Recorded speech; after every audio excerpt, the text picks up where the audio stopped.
En esta videolección vamos a hablar de la estadística. En primer lugar, vamos a ver qué es la estadística.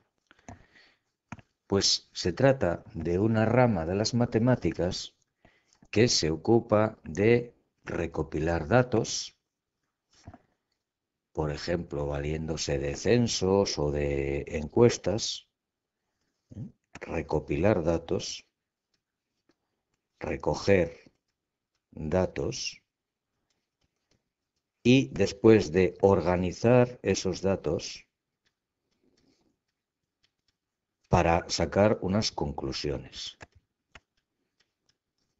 Así, cuando queremos hacer un estudio sobre cualquier tema, podemos hacer una encuesta o un censo y después, con los datos recogidos, podemos sacar las conclusiones oportunas. Vamos ahora a ver algunos conceptos muy importantes relacionados con la estadística. En primer lugar, tenemos el concepto de población. Llamamos población al conjunto de individuos que pueden ser personas, animales, objetos, sobre los cuales queremos hacer el estudio. Imaginemos que queremos hacer el estudio sobre los niños y niñas del colegio. ¿Mm? Pues esa sería la población sobre la que queremos estudiar.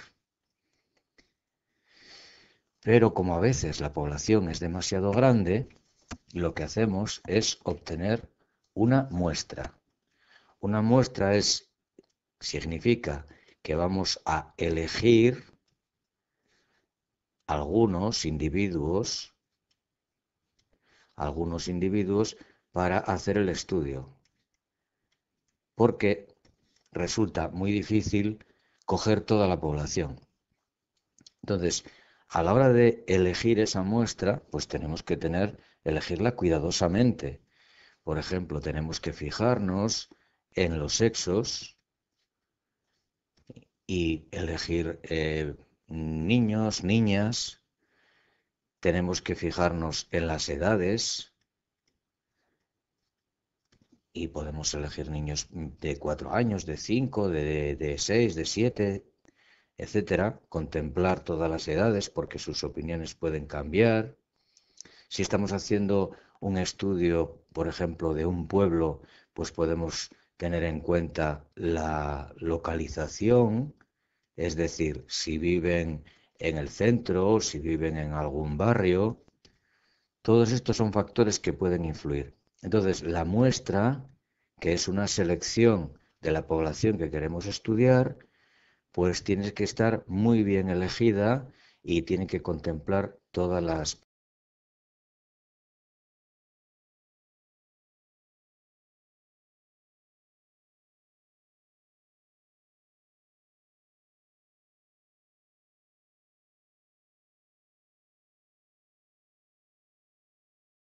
posibilidades. Veamos ahora qué son las variables. Variables. Las variables son las características o las cualidades de la población que queremos estudiar. Características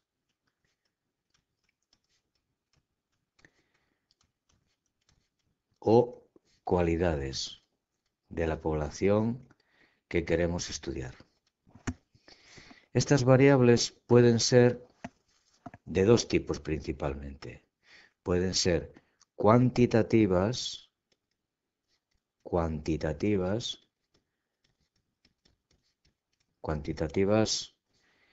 quiere decir que esas variables se pueden expresar con un número.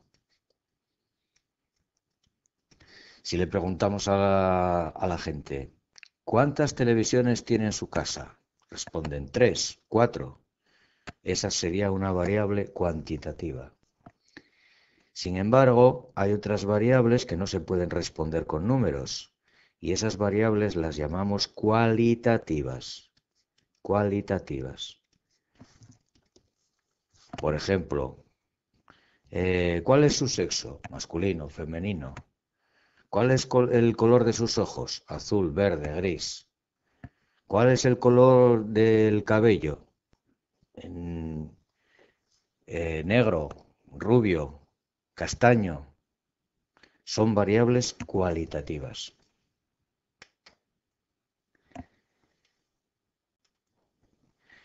Otro concepto importante es el de frecuencia absoluta. Frecuencia absoluta sería el número de veces que se repite una observación o un valor. Se representa con la letra F. Y, por ejemplo, estamos preguntando a la gente cuántas televisiones tiene en su casa. Y responden, tengo 3 televisiones, tengo 3 teles. A esa respuesta nos la dan 10 personas. Tengo 5 teles. Esa respuesta nos la dan 3 personas. No tengo ninguna televisión. Esa respuesta nos la da una persona. Bien, 10, 3, 1. Esos valores se les llaman frecuencia absoluta. Es el número de veces que se repite una respuesta. 3 televisiones, esa respuesta de que tienen 3 televisiones en su casa, se repitió 10 veces. Así que la frecuencia absoluta es 10. En este caso 3 y en este caso 1. Fijémonos que aquí obtuvimos 10 y 3, 13 y 14 personas nos contestaron a la encuesta. 14 en total. Bien, pues ahora vamos a ver lo que es la frecuencia, pero relativa. La frecuencia relativa se expresa con una F y una R pequeñita. Frecuencia. Frecuencia relativa es la relación que hay entre la frecuencia absoluta y el número de contestaciones que obtuvimos. Nos han respondido 14. Así que la frecuencia relativa de 3 televisiones en casa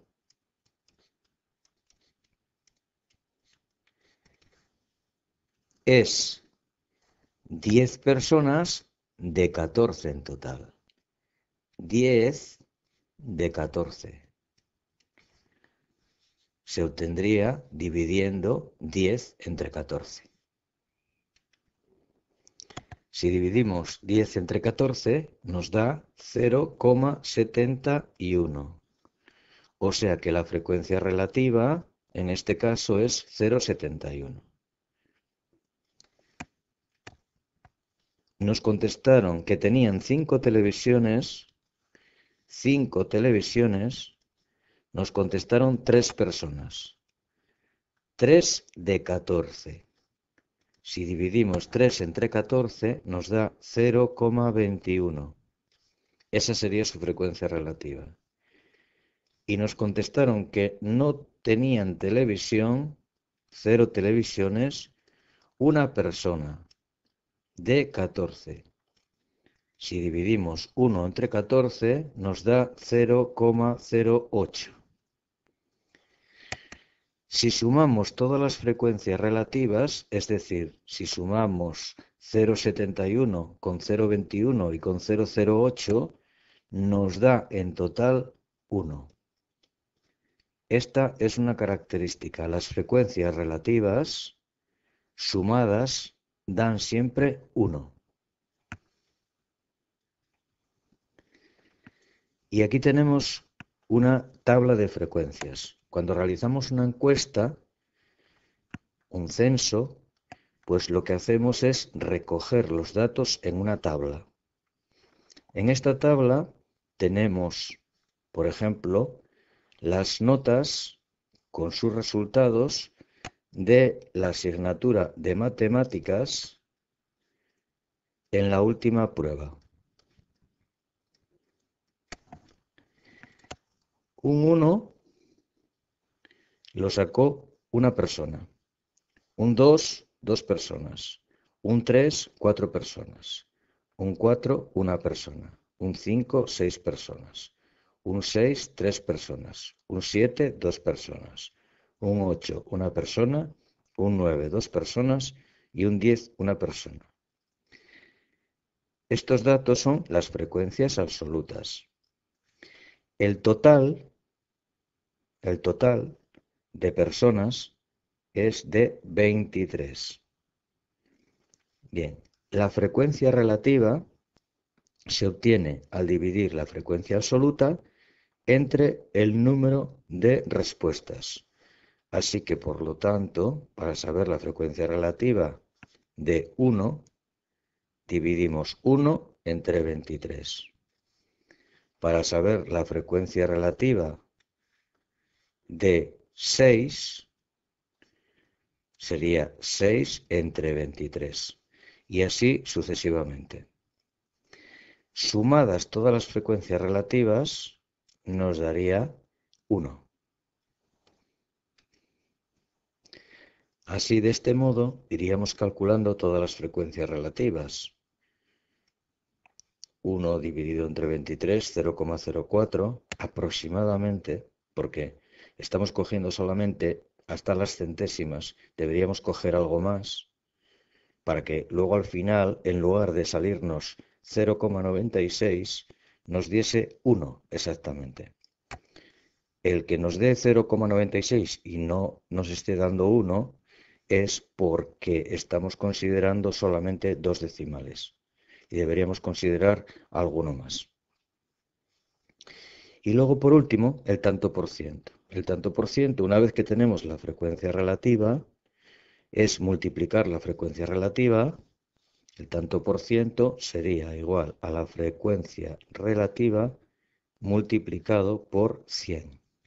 Así que 0,04 multiplicado por 100 sería el 4%, 0,08 el 8%, el 17, el 4 de nuevo, el 26, el 13, el 8, el 4, el 8 y el 4. En total debería darnos el 100%. El 100%. Esta tabla de frecuencias, una vez completada, nos servirá después para analizar los datos y también para representar de forma gráfica esos datos. La representación gráfica lo que hace es que podamos ver mucho más fácilmente cuáles son los resultados. Entonces, para representar gráficamente podemos utilizar gráficas de barras, podemos utilizar también gráficas de líneas o podemos utilizar, por ejemplo, en el caso del tanto por ciento sería interesante, gráficas circulares.